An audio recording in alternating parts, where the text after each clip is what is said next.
बरेच दिवस झालं मला अंड्याची भुर्जी करायची होती, पण मला काही करणं होतच नव्हतं. कारण कधी अंड्याची भुर्जी करावं म्हणलं तर अंड्याची भाजीच होत होती, कधी अंडा ऑमलेटच होत होतं. मग मी याच्याकडे दुर्लक्षच केलं. मग आज मी म्हटलं चला स्पेशली आपण अंडा भुर्जीच बनवावी. म्हणून मी माझी भाजी झाली, भात झाला, फक्त आता चपाती करायची राहिली होती.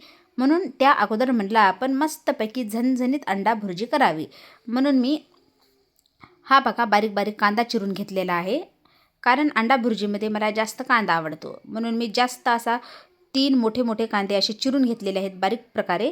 आणि त्यानंतर चवीपुरतं तेल टाकलेलं आहे मी. बघा तुम्हाला दिसत आहे. आणि मित्रांनो, अंडा भुर्जी तर तुम्हाला सर्वांनाच येते, तरीही मी माझी साधी सिंपल पण झणझणीत अशी रेसिपी तुम्हाला शेअर करत आहे. तर बघा या गरम झालेल्या तेलामध्ये मी कांदा सोडलेला आहे आणि छान त्याला लालसर लालसर होईपर्यंत परतून घेतलेला आहे.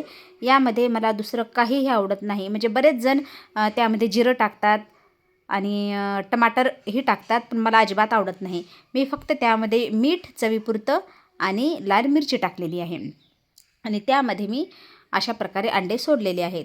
तर बघा अशा प्रकारे माझी खमंग अशी अंडा भुर्जी तयार होत आहे.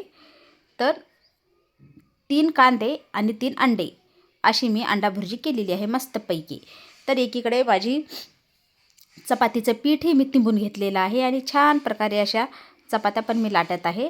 बघा मला एवढी आवडते मित्रांनो. तुम्हालाही माझी रेसिपी कशी वाटते मला नक्कीच कमेंट बॉक्समध्ये कमेंट करून सांगा. त्यानंतर बघा माझ्या चपात्याही झालेल्या आहेत. छान पद्धतीने मस्तपैकी अशा चपात्याही मी केलेल्या आहेत. मग म्हटलं चला आपण जेवण करावं. तर अशा पद्धतीने माझं जेवणही झालेलं आहे.